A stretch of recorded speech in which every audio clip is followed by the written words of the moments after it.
באוקטובר, מנחם קלמנזון מתעורר כמו כל עם ישראל מהאזעקות והטילים. דבר ראשון, בלי לחשוב פעמיים, הוא מתקשר לאח שלו אלחנן, שהוא היה בכיר במערכת הביטחון. שואל אותו, מה קורה? מי נגד מי? מי בעד? מי נגד? מה עושים? אלחנן אומר לו, מנחם, צריכים אותנו, אנחנו מגויסים. ואלחנן ומנחם חוברים אחד לשני, ויוצאים לכיוון דרום, לאיפה שצריכים אותם. יחד הם הגיעו ליישוב בארי. שם הם השיגו רכב במוגן ירי, ובמשך שעות ארוכות, תחת אש מחבלים, הם עברו בית אחרי בית לחלץ אנשים. זקנים, נשים, ילדים. בהמשך היום מצטרף אליהם גם אחיין שלהם, איתיאל זוהר, ויחד הם חברו לכוח אלחנן.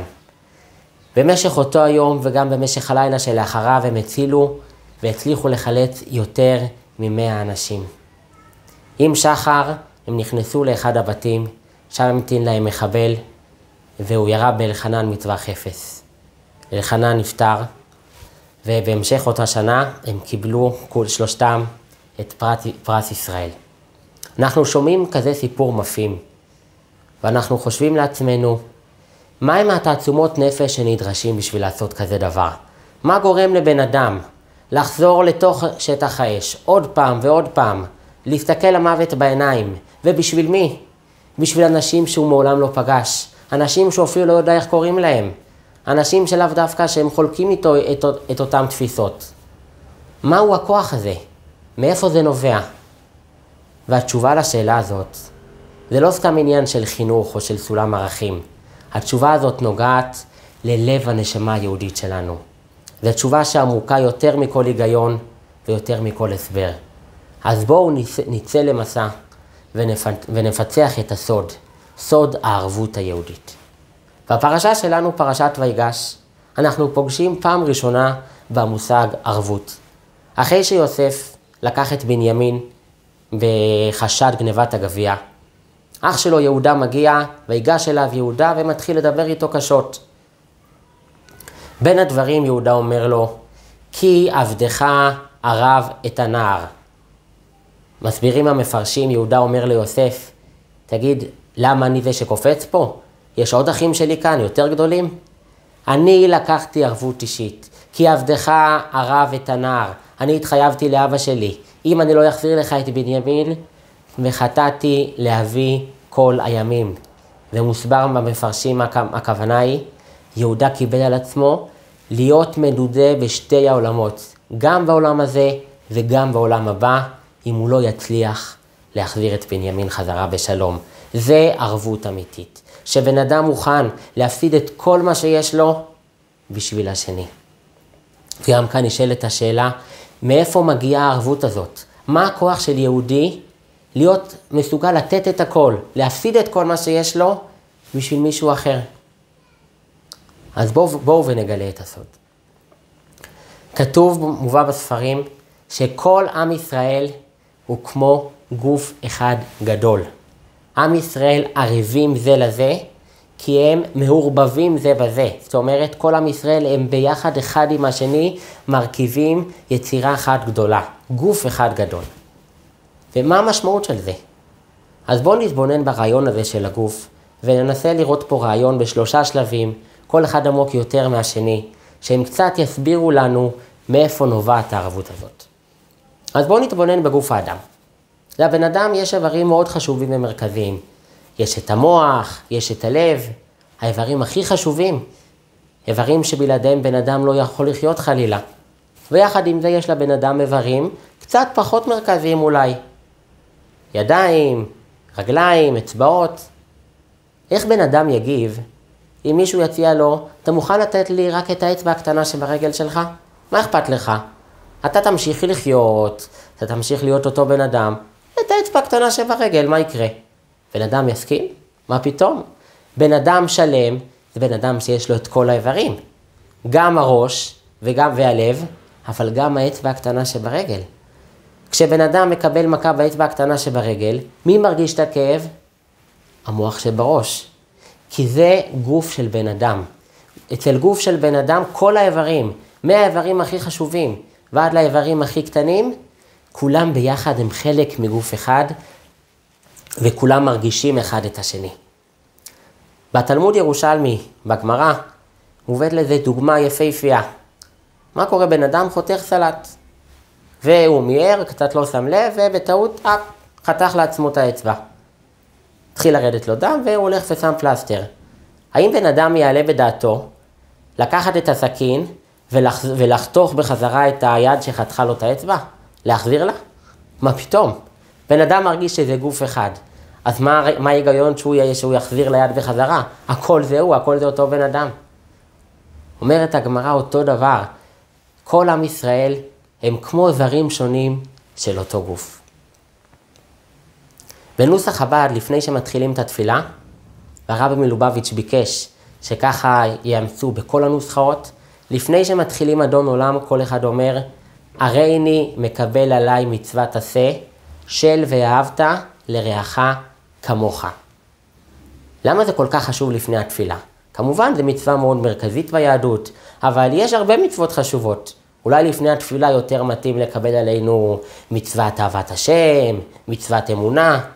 למה זה חשוב לפני שמתחילים את התפילה לעצור לרגע? הרי אני מקבל עליי מצוות עשה של ואהבת לרעך כמוך. התשובה היא מוסבר בתורת החסידות.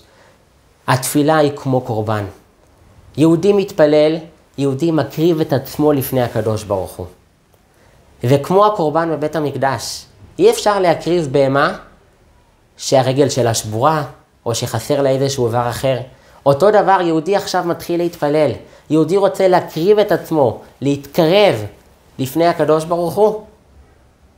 הוא חייב להיות באהבת ישראל עם כל יהודי. אם יש יהודי שהוא מסוכסך איתו, שיש לו איתו איזה משהו, אז זה לא שיש לי משהו איתו, יש לי משהו עם עצמי. אני לא שלם, אני בעל מום.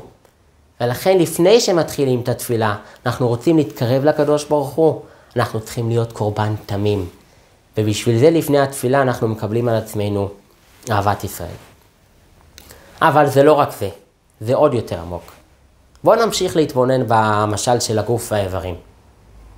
אז זה נכון, כפי שאמרנו, יש איברים יותר חשובים ומרכזיים ויש פחות. אבל לכל איבר יש תפקיד מיוחד בגוף שרק הוא יכול לעשות. לדוגמה, בוא נגיד בן אדם גאון עצום.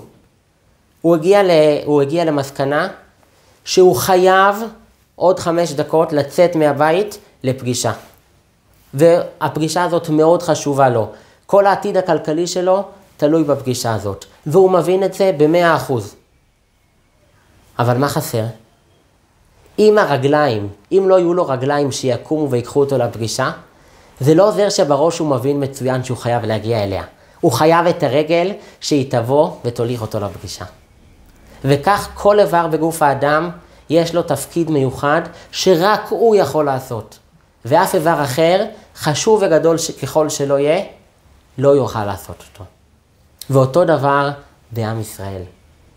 כל יהודי יש לו דבר מיוחד שרק הוא יכול לעשות. שבשביל זה הוא ירד לעולם. לא סתם חכמים אומרים, חייב אדם לומר, בשבילי נברא העולם. למה? כי התפקיד המסוים שלך, שבשבילו אתה ירדת למטה, רק אתה יכול לעשות אותו. וכל העולם מחכה מששת ימי בראשית, שאתה תבוא ותעשה את החלק המיוחד שלך. יש כאלה שהם כמו הראש, ויכול להיות שיש כאלה שהם כמו הרגל, אבל כמו שגוף חייב את הרגל, אותו דבר העולם, עם ישראל, חייב כל יהודי. גם אם לפעמים זה יהודי שנראה לנו שהוא כמו הציפורן שברגל. אבל היינו מוותרים עליה? מה פתאום?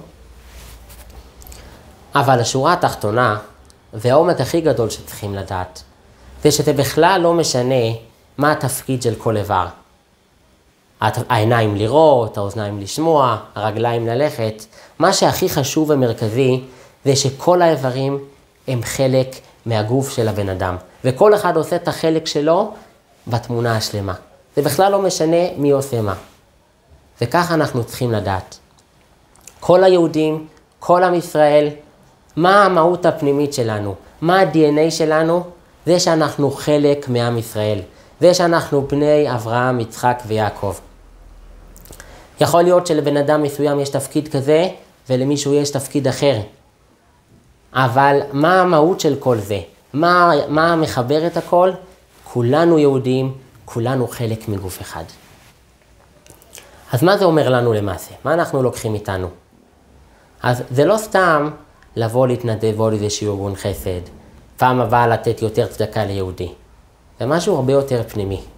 אנחנו לוקחים איתנו להרגיש. פעם הבאה שאנחנו הולכים ברחוב, ומישהו פונה אלינו ומבקש מאיתנו צדקה, אז כמובן שניתן לו. אבל בואו נקדיש לזה עוד כמה שניות, וננסה להרגיש אותו, ננסה לחוות את הצער שלו.